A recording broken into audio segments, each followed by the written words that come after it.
de s'acquitter de ses obligations et d'observer les règles monastiques de la manière la plus scrupuleuse possible. Une des vertus les plus importantes pour elle était l'obéissance au supérieur. C'est Jésus qui l'exigeait d'elle. Et Faustine voyait la main de Dieu dans les actions de ses supérieurs. Sœur Regina raconte: un jour dans la cave, j'étais en train de parler avec une sœur. Tout en travaillant, on se racontait des histoires, ce qu'on avait vécu il y a des années. À un moment donné, c'est sœur Faustine qui est arrivée et nous a demandé si on avait la permission de parler. On a répondu que non. Elle a alors couru voir les supérieurs. Quelques instants après, elle est revenue et elle nous a dit qu'on pouvait parler tranquillement parce qu'on avait la permission. C'est gentil, on a la permission. Sœur Placida déclare: parfois, on lui faisait des remarques ironiques, comme quoi elle était trop scrupuleuse, qu'elle relevait les plus petits vices quant au respect de la règle monastique. Elle ne s'en préoccupait pas et faisait ce qu'elle considérait comme son devoir. Quant aux moqueries, elle les supportait avec patience. Sœur Justina: je me souviens très bien d'un prêtre qui habitait et travaillait chez nous. Sœur Faustine nous demandait souvent de prier avec ferveur pour lui, parce que son âme se trouvait dans un état lamentable. Elle avait eu le courage de lui dire cela et elle l'avait réprimandé en face à face, quand il s'agissait du péché et ne tenait pas compte du rang de la personne. Faustine a fait connaissance avec sœur Justina à Cracovie lors de son noviciat. Elle était son ange. Dans un premier temps, sœur Justina, postulante à l'époque, n'était pas très contente de cet ange. Au contraire, après des années, elle dira à propos de sœur Faustine: d'abord, je ne l'aimais pas trop. Par son aspect physique, elle n'était pas attirante. Ailleurs, elle a également avoué: elle me faisait des remarques et me corrigeait tout le temps. En peu de temps, pourtant, les deux sœurs sont devenues amies. Et cette amitié a duré jusqu'à la mort de Faustine. Sœur Justina raconte: dans le noviciat, elle priait constamment pour que j'aime ardemment le Seigneur Jésus et que je sois une religieuse selon le cœur de Dieu. Et elle me le répétait souvent. Un jour, j'ai été saisie par des tentations qui allaient à l'encontre de ma vocation. J'ai décidé de quitter le couvent le plus vite possible et pendant le travail, je lui ai dit: sœur Faustine était affligée, mais elle m'a dit aussi que c'était une tentation satanique et qu'il ne fallait pas y céder, sinon je serais perdue pour l'éternité. Elle m'avait peint la situation de telle façon que j'avais pris simplement peur. Son regard perspicace lisait dans mon âme et elle savait toujours ce qui se cachait au fin fond de mon âme, tous les péchés et toutes les chutes. Évidemment, ça ne serait pas parti. Faustine était également l'ange d'une autre novice, Louis-Dina. Cette dernière dit: elle avait une bonne influence. Après une conversation avec elle, on se sentait réconforté, car elle savait trouver le bien, même le plus petit, et élever la morale. J'ai toujours aimé chez sœur Faustine son équilibre, son calme, son esprit monastique, le sens du devoir et la dévotion.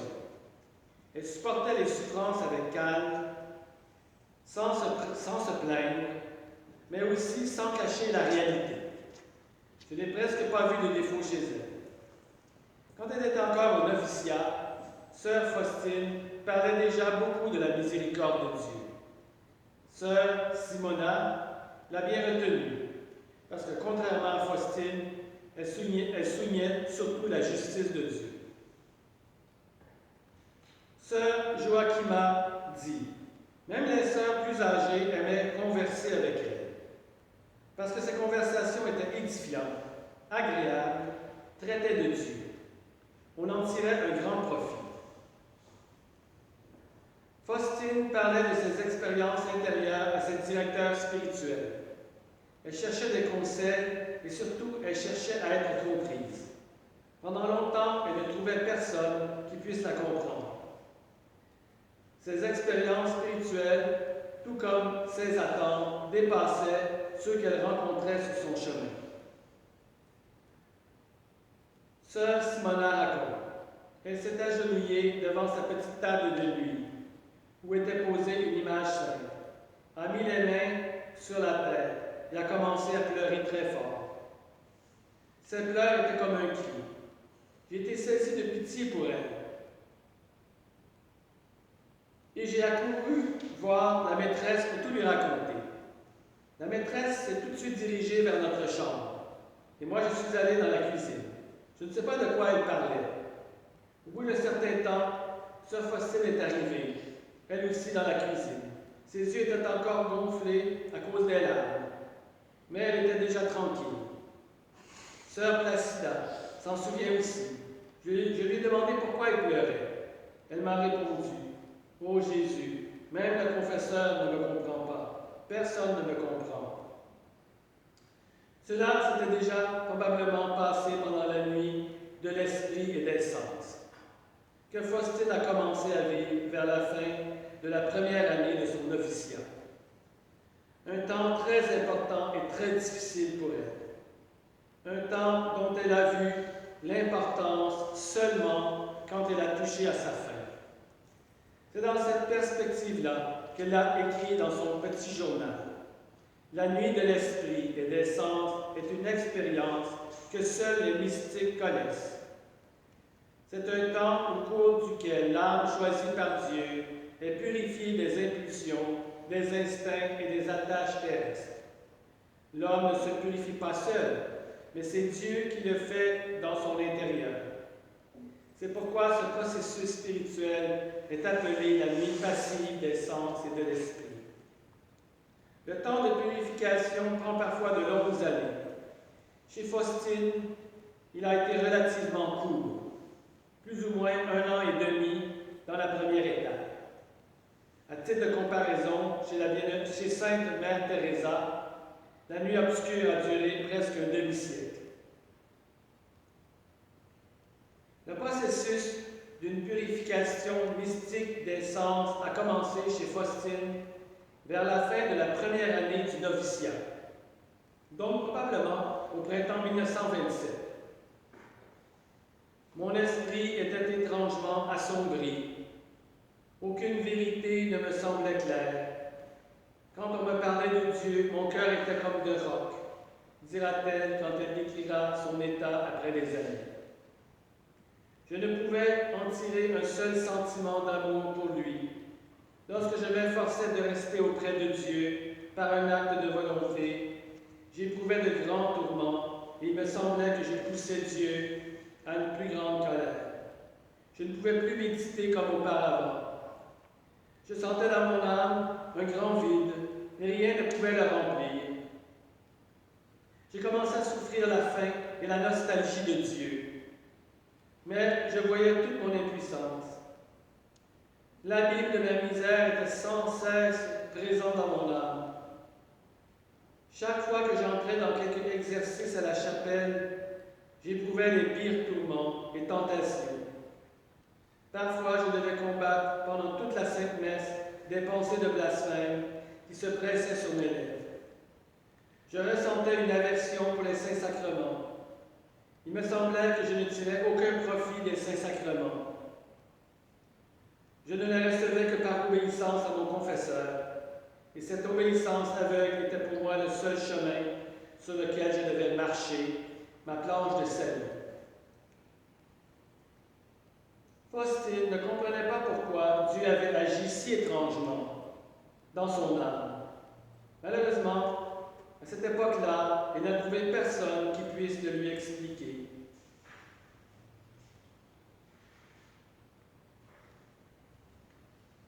Comme elle le dira plus tard, seule l'obéissance au supérieur et au confesseur, qui malgré ses craintes lui disait de communier, était sa seule planche de salut dans cette épreuve de feu.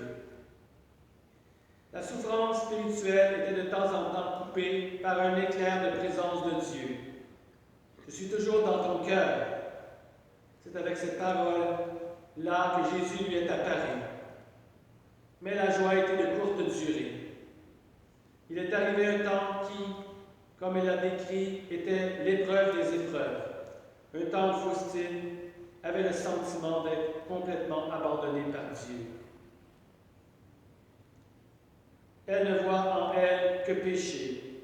Elle se voit complètement abandonnée de Dieu. Elle a le sentiment d'être pour lui un objet de haine. Elle est au bord du désespoir. L'âme brûle du désir d'être près de Dieu, mais elle se sent repoussée. Tous les supplices et les peines du monde ne sont rien comparés à ce sentiment dont elle est la proie, à être rejetée de Dieu. Faustine était fatiguée, et sa fatigue était non seulement spirituelle, intérieure, mais aussi physique. La souffrance gagnait ses sens. Elle était complètement épuisée. Le pire moment est venu, celui de l'agonie de l'âme. Un jour à mon réveil, le désespoir commença à me saisir. Obscurité extrême de mon âme. Je luttai de mon mieux jusqu'à midi. Dans l'après-midi, des frayeurs vraiment mortelles commencèrent à m'envahir. Mes forces physiques commencèrent à m'abandonner. Vite, j'entrai dans ma cellule et je me jetai à genoux devant le crucifix. Je commençai à implorer miséricorde. Mais Jésus n'entend pas mes appels. Je sens que mes forces physiques m'abandonnent complètement. Je tombe à terre. Le désespoir envahit toute mon âme. J'endure de véritables douleurs infernales qui ne diffèrent en rien des supplices de l'enfer. Tout de même, elle ne cessa jamais de faire confiance à Jésus. Jésus, j'ai confiance en toi, en dépit de toute espérance, en dépit de mes sentiments intérieurs. Fais ce que tu veux de moi. Encore pendant 2 jours, on voyait sur son visage les traces de l'agonie qu'elle avait vécue dans son âme. Le visage mortellement pâle et les yeux injectés de sang, Jésus sait ce que j'ai souffert. Elle se sentait comme si elle revenait de l'au-delà. Son état physique qui faisait pitié n'échappa pas aux sœurs, mais discutait à son propos, mais sans se douter quelle était la véritable raison de ses souffrances. Alors que les nuits passives duraient encore, Faustine termina son noviciat et prononça ses premiers vœux religieux, les vœux temporaires. La future sainte a prononcé ses vœux temporaires le 30 avril 1928. Sœur Faustine était une des 4 religieuses qui avaient prononcé leurs vœux temporaires. Vœux de pauvreté, vœux d'obéissance et vœux de chasteté. Pour un an.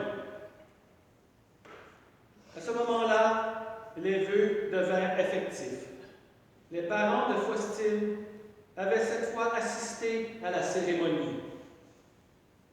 Ils voyaient leur fille pour la première fois depuis 4 ans, c'est-à-dire depuis le moment où elle était partie de Lodz pour aller chercher un couvent à Varsovie.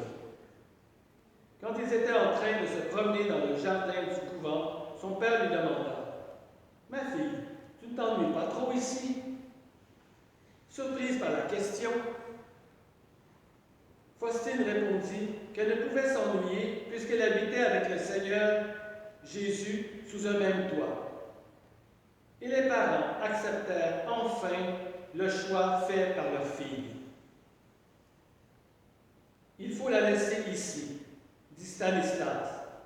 C'est la volonté de Dieu. Sœur Faustine est donc devenue prophète, c'est-à-dire une religieuse, ayant prononcé ses vœux, pour l'instant des vœux temporaires. Elle a renouvelé ses vœux encore 4 fois, année après année, pour enfin, au bout de 5 ans, prononcer les vœux perpétuels.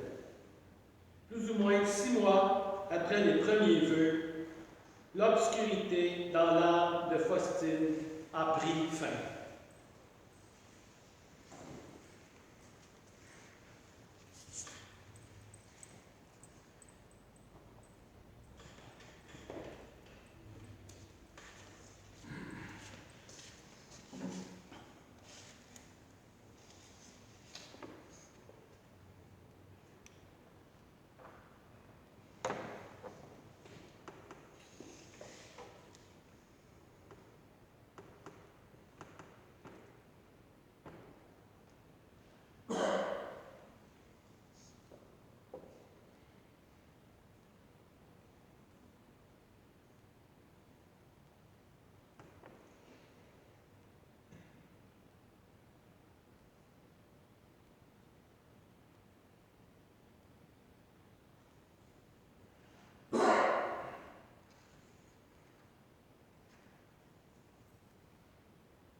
Aujourd'hui, amène-moi l'humanité entière, et particulièrement tous les pécheurs, et immerge-les dans l'océan de ma miséricorde. Tu me consoleras ici dans cette amère tristesse dans laquelle me plonge la perte des âmes. Très miséricordieux Jésus, dont le propre est d'avoir pitié de nous et de nous pardonner.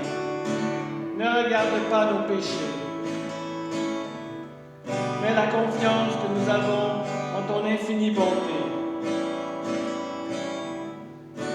Et reçois-nous dans la demeure de ton cœur très compatissant.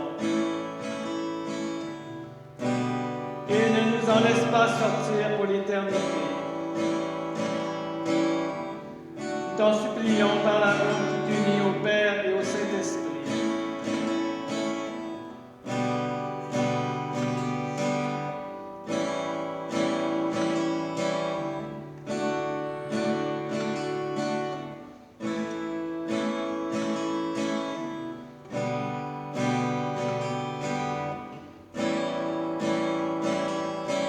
Ô toute-puissance de la miséricorde divine, secours pour l'homme pécheur.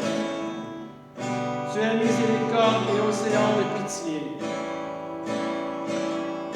Tu viens en aide à celui qui te prie avec humilité.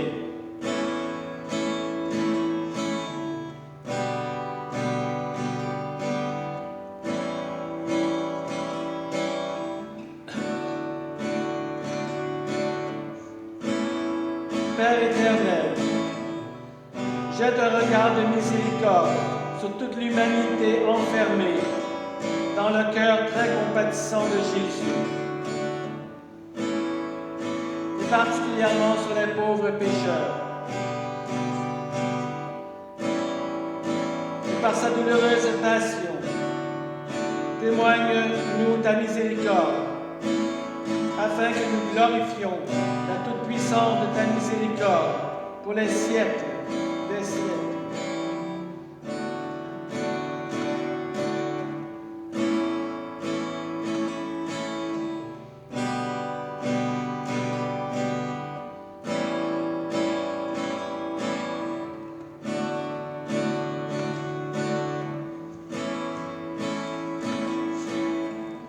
Aujourd'hui, amène-moi les âmes sacerdotales et religieuses, et immerge-les dans mon insondable miséricorde. Elles m'ont donné la force d'endurer mon amère passion. Par elles, comme par des canaux, la miséricorde se déverse sur l'humanité. Très miséricordieux Jésus, de qui provient tout ce qui est bon, multiplie les grâces en nous, afin que nous accomplissions de dignes actes de miséricorde, pour que ceux qui nous regardent glorifient le Père de miséricorde miséricorde qui est au ciel.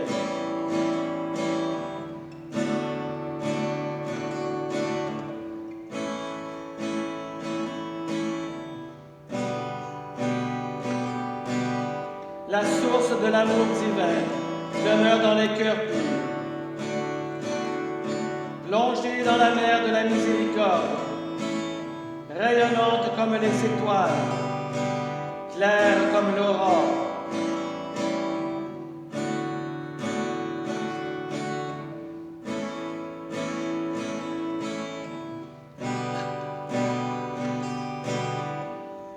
Père éternel, jette un regard de miséricorde sur ce groupe d'élus de ta ville, les âmes sacerdotales et religieuses,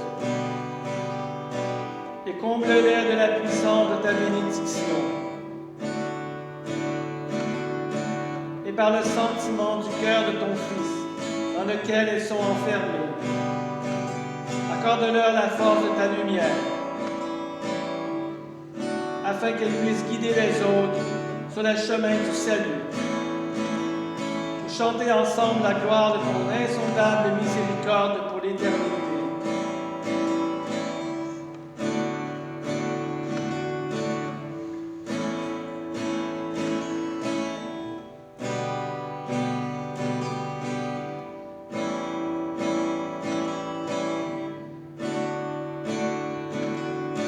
Aujourd'hui, amène-moi toutes les âmes pieuses et fidèles et immerge-les dans l'océan de la miséricorde.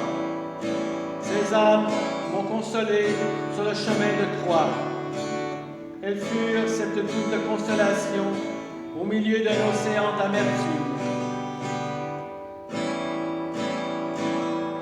Très miséricordieux Jésus, qui accorde à tous, avec surabondance, les grâces du trésor de ta miséricorde. Reçois-nous dans la demeure de ton cœur très compatissant. Ne nous en laisse pas sortir pour les siècles. Nous t'en supplions par l'inconcevable amour dont brûle ton cœur pour le Père céleste. Impénétrables sont les merveilles de la miséricorde. Insondable aux pécheurs comme aux justes. Sur tous, tu jettes un regard de pitié. Tu nous attires vers ton amour.